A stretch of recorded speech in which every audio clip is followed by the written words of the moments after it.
Thank you for watching Let the Prophet Speak. I've absolutely enjoyed coming into your homes and spending time with you. I hope it has been a great experience for you because it has been an awesome experience for me. I need to ask you a favor. If you have enjoyed Let the Prophet Speak, if you've been educated, trained, if it has enhanced your life, if you've learned something about your giftings, I need to know it. If you watch me on my YouTube channel, I need you to send me an email, contact me by Facebook, Twitter. Let me know that you're benefiting from Let the Prophet Speak. It is a training tool to help any person that's flowing in the gifts or have the Ascension gift calling or the grace gifts. I want to empower and enhance your life, show you how to take it to the marketplace, make it very relevant. But I need your financial support to remain on the air. It costs an average of $750 per month to air Let the Prophet Speak in Panama City, Florida, as well as Tallahassee, Florida. For many of you, that may not seem like a large amount of money, but the cost of running that broadcast from month to month, year to year, can be overwhelming with all of the other expenses that we incur while we're producing books and giving away cruises and trips to people that are fighting cancer, or single mothers buying clothes for the kids to go back to school, giving away cars and scholarships to college students. So we appreciate any amount that you can give, from $5 to $500.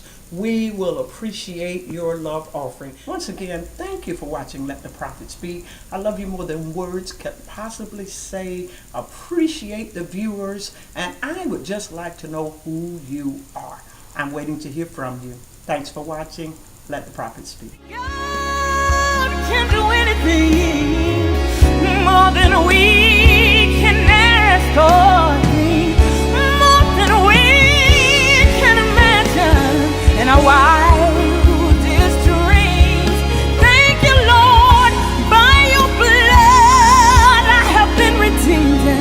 In your mercy you kept me.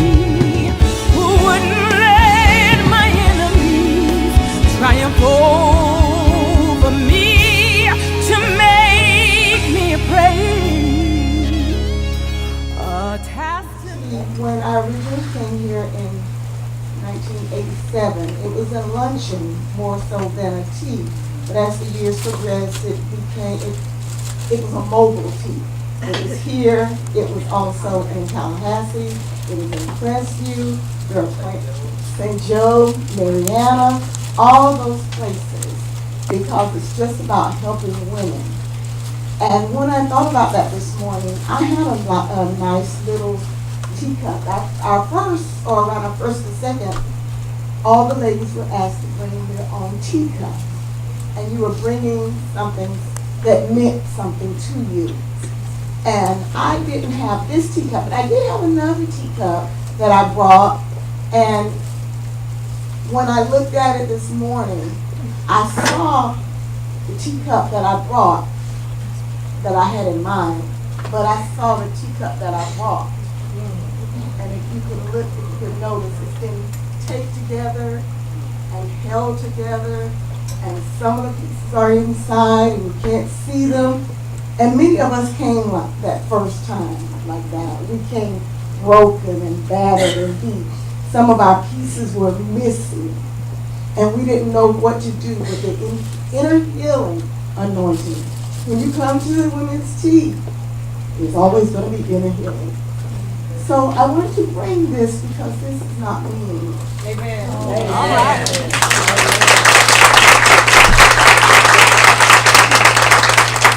And as I enter my 30s for the second decade, I know I don't look 57, but I am. If you'll notice, this one has all kinds of adventures on it, and the sun is shining.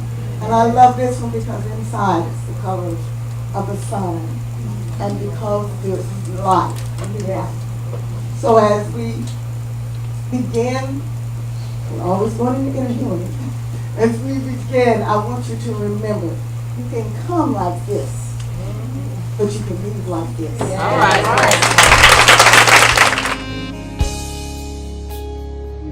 How many of you have ever buried someone that you love? Journey on. How many of you have ever gone through heartbreak? Journey on.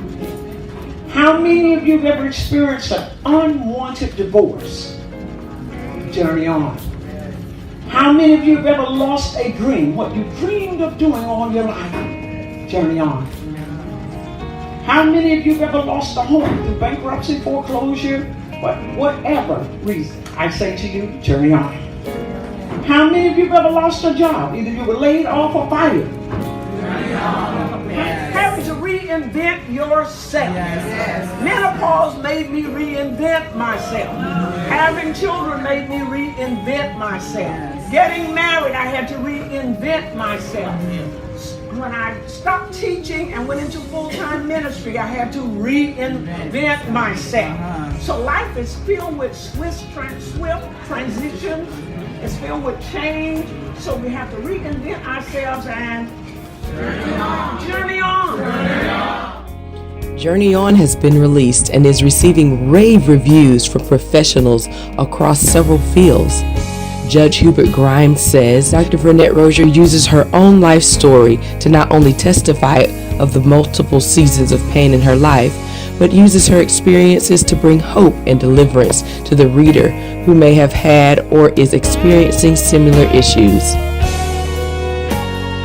Therapist Winona Allen says, as a counselor, I was ecstatic about the clinical research and the high intensity of grief work being done in this book, Journey On. Dr. Dolores Peace says, Dr. Rosier helps us to understand our humanity and the need to address what happens to us as individuals when we grieve. Don't avoid pain. Do the grief work and use this book to help you do the work necessary to grieve in a healthy manner. To place your order, visit our website, vyrosierministries.org, or you can contact us via phone at 810-DREAM08. We are afraid of intimacy because when you tried to be intimate, it was translated into sex. And so you confuse intimacy with sex. So it's hard for you to be intimate with God because your reference is sex. But intimacy has nothing to do with sex.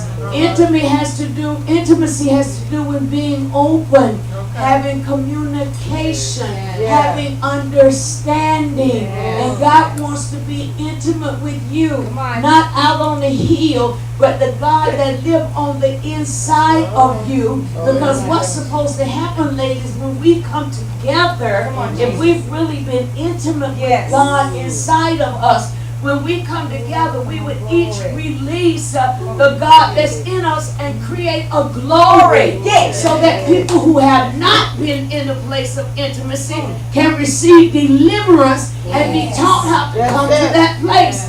But instead, we're prophesying to the same people. We're speaking to the same people because they don't know what's inside.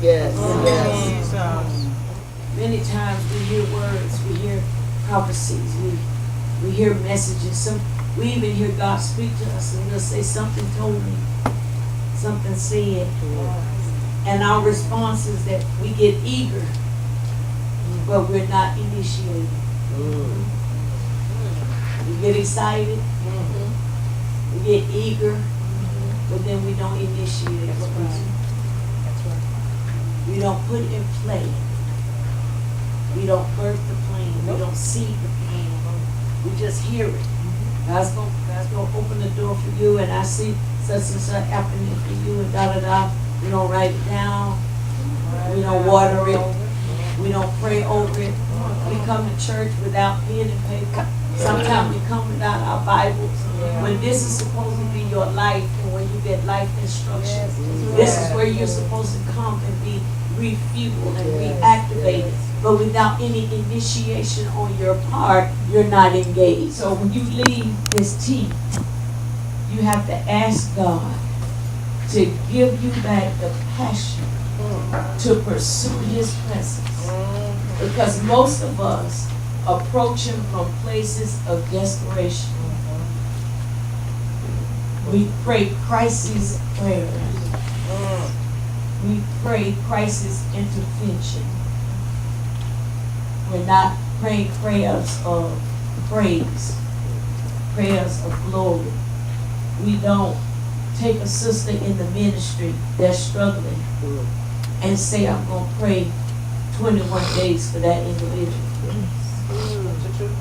We don't connect to people we know that's struggling and say, can I be your prayer partner for 2 weeks? And then you call them every day, whatever time that they say, and you pray with them and give them a scripture to help initiate. You see? Get them activated, initiate them in the things of God. We've had people come and sit in our church and not have the Holy Ghost. We have people come and sit. Yes. They clap their hands when we do. They lift their hands when we do. But if you have any spiritual discernment, you know that they're not delivered. That they're bound in areas of their lives. And the Spirit of the Lord is upon you to deliver them. So why are they not delivered? Why are we just dealing with the same people over and over again? Why are we not getting some of those people that come sporadically and dealing with them? Why are we not assigning another woman, another strong woman, to pray with them, to talk with them? That because we need engagement in our ministries. Y'all understand what I'm saying? When people come, they're looking for God. And the only way they can see Him is through you. Jesus said, you can't get to the Father but by me. You can't see Him nothing unless you come by me. So He got inside of you. And people cannot get to the Father now except by you. So why are you keeping people from the Father? Your assignment is to show them Christ and introduce them to the place that He has provided for us in Him to have access to the Father. So our wholeness and our healing and our emotions and our bodies come from a place of trust. And it comes from a place of engagement. Have you noticed how fervent and how serious you become when something's wrong? When something's out of place? Well, what happens to that fervency if there's no issue?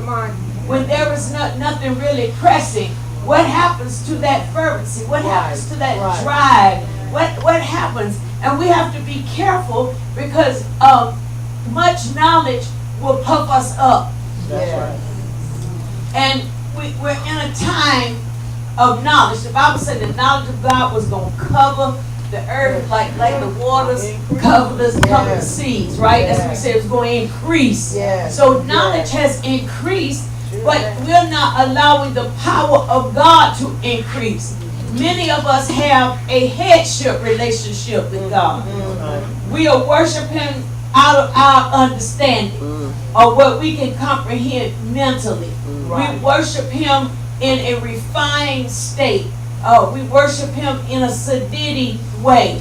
That I'm going to make sure that I fit with this society and not really demonstrate what's on the inside of me. But I am not ashamed of the gospel of Jesus Christ. For it is the power of God unto what? Salvation. Don't you want to see your other sisters saved? Don't you want to see them healed and delivered? But that you don't have to wait for another women's tea, because the same Christ that's working in Dr. Vern and these pastors is on the inside of you, and God wants to release you to work in your home, work with your children, instead of being mad with them, instead of fussing with them, instead of letting them pull you out of your place of peace. Begin to pray for them, begin to draw them to you, find out what the root issue is. It's not that they just rebelling for nothing.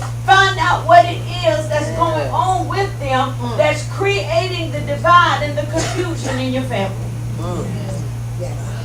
Become engaged. When you come to church, don't just bring your body. And then your mind is on your problems, your mind is on your home, your mind is on your job, your mind is whatever else is going on. And God speaks to you and you miss that. But you sitting and you waiting for the prophecy. Wait on somebody to call you out personally and give you a word. When the word is on the inside of you. If we would approach it that way, when the prophet get ready to prophesy, it won't be speaking to your situation, but calling forth your destiny. Oh God, that's a whole level that we're not enjoying. We think we're enjoying it because God said, I see your situation and I'm going to heal you and I'm going to bring you out and we rejoice and fall out and we think that's it. But what he really wants to say is I'm turning over the power of God in you and I'm releasing a new energy and a fresh anointing to guide you into the things that I want you to do in this season. I'm bringing a book out of you. I'm causing you to begin to write. I'm causing you to have the anointing of a scribe. That's a totally different level of prophecy that's calling forth now. Can you see that? That it doesn't have to stop and deal with where you are emotionally because you've been dealing with it with the Christ that's in you.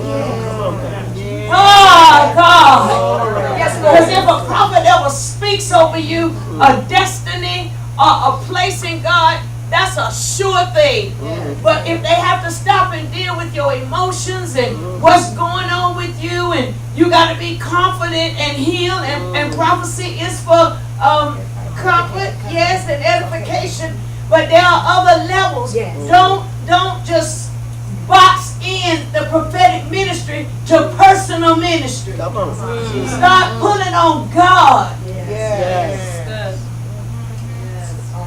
But greater anointing, prophets can open things that nobody else can open. Prophets can open things apostles can't open. What you talking about, Dr. Diane? When it was a famine in the land, the king didn't know what to do. He called his little wise men and soothsayers, sorcerers. They didn't know what to do. The people was eating their children. Eating bird poop. They had become desperate because they were under siege. Being under siege is a created family. That means somebody has attacked you and cut out your ability to go out and come in. God, I wish you could hear me. I wish you could hear me. There are adversaries that want to put you under siege so that you cannot go out and come in. You say, well, why is that important? You need to go out and come in because everything that you need is not inside the gates. You need to go into new territories in other areas to bring back. How many of you have ever buried someone that you love? Journey on. How many of you have ever gone through heartbreak? Journey on. How many of you have ever experienced an unwanted divorce? Journey on. How many of you have ever lost a dream? What you dreamed of doing all your life? Journey on. How many of you have ever lost a home through bankruptcy, foreclosure, whatever reason? I say to you, journey on. How many of you have ever lost a job? Either you were laid off or fired. Having to reinvent yourself. Menopause made me reinvent myself. Having children made me reinvent myself. Getting married, I had to reinvent myself. When I stopped teaching and went into full-time ministry, I had to reinvent myself. So life is filled with swift transitions. It's filled with change. So we have to reinvent ourselves and journey on.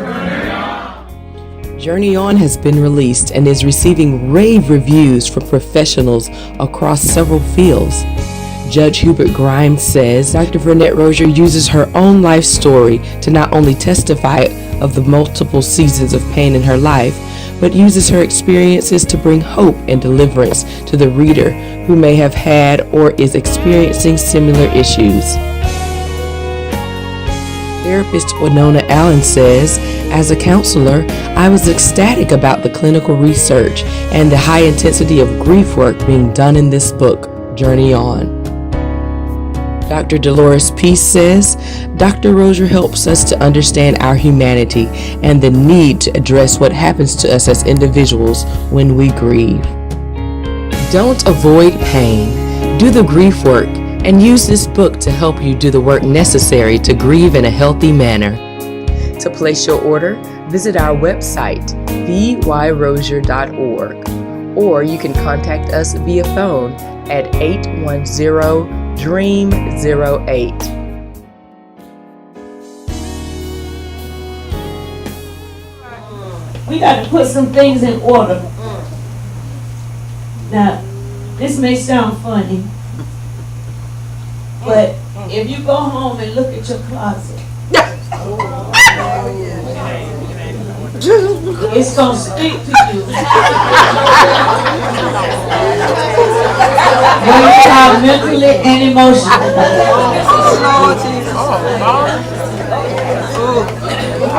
Why the closet? Because that's not a place of accountability. Most people come to your house, if they want to see your house, they ask to go to the bathroom. So you keep the bathroom and the kitchen and the front room looking nice. But your closet.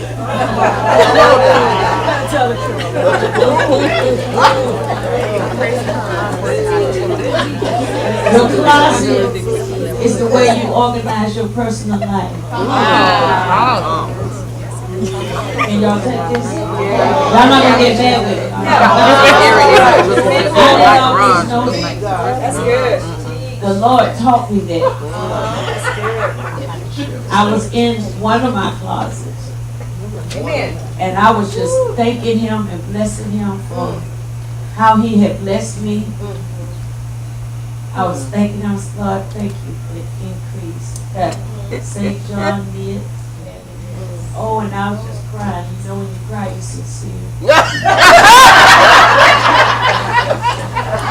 When you cry, you know you own it. You just sitting and just crying and thanking Him. And when I got quiet, He said to me, all of this is money that's not working for you. I got real soul. Money that's not working for me. And He started showing me things with tags I hadn't even put on. Shoes that had never been on the ground. I had over 200 tags. You say, why? Because I was infirm in my spirit. I was a heavy-set little girl, a heavy-set lady, and couldn't wear the same kinds of clothes that the smaller people wore. And people would pick at you and call you fat, black, and ugly, and tell you you dress like an old lady and all of that. And so my iniquity was a bond that I made with myself. When I get grown, I'm going to work and I'm going to get things like other people. Now, I didn't know that law was driving me, and I did. I moved in a place of perfection and work, and I would start on the job. I ended up being the supervisor, being the manager, just working. And then I started buying things, and I don't ever pay full price for nothing. I learned how to shop and so you get more stuff than you really need. But you see, what was driving me was the fact now, when nobody can pick at me now, I've got the same kind of clothes, I got the same, you get it? And that wasn't even valid anymore. Now that was made when I was a child. I'm sharing that with you because many of you have bonds that you made when you were younger. That's driving your choices and your spending habits. Go ahead and say it. Jesus. That's it. Many of you were poor. And you spend the rest of your life trying to get as far away from poverty as you can. So you put on airs, you do extra things so that poverty cannot touch you or look like as if you're going to get close to you. And that drive will cause you to be in debt, cause you to be exasperated, you'll have to go bankrupt. All kinds of things will encroach upon you when you're living your life at your present age that's guided by something that happened in your younger age. It's healing the whole woman, right? Yes. Yes. So he told Thank you for watching Let the Prophet Speak. I've absolutely enjoyed coming into your homes and spending time with you. I hope it has been a great experience for you because it has been an awesome experience for me. I need to ask you a favor. If you have enjoyed Let the Prophet Speak, if you've been educated, trained, if it has enhanced your life, if you've learned something about your giftings, I need to know it. If you watch me on my YouTube channel, I need you to send me an email, contact me by Facebook, Twitter. Let me know that you're benefiting from Let the Prophet Speak. It is a training tool to help any person that's flowing in the gifts or have the Ascension gift calling or the grace gifts. I want to empower and enhance your life, show you how to take it to the marketplace, make it very relevant. But I need your financial support to remain on the air. It costs an average of $750 per month to air Let the Prophet Speak in Panama City, Florida, as well as Tallahassee, Florida. For many of you, that may not seem like a large amount of money, but the cost of running that broadcast from month to month, year to year, can be overwhelming with all of the other expenses that we incur while we're producing books and giving away cruises and trips to people that are fighting cancer, or single mothers buying clothes for the kids to go back to school, giving away cars and scholarships to college students. So we appreciate any amount that you can give, from $5 to $500. We will appreciate your love offering. Once again, thank you for watching Let the Prophet Speak. I love you more than words can possibly say. Appreciate the viewers, and I would just like to know who you are. I'm waiting to hear from you. Thanks for watching Let the Prophet Speak.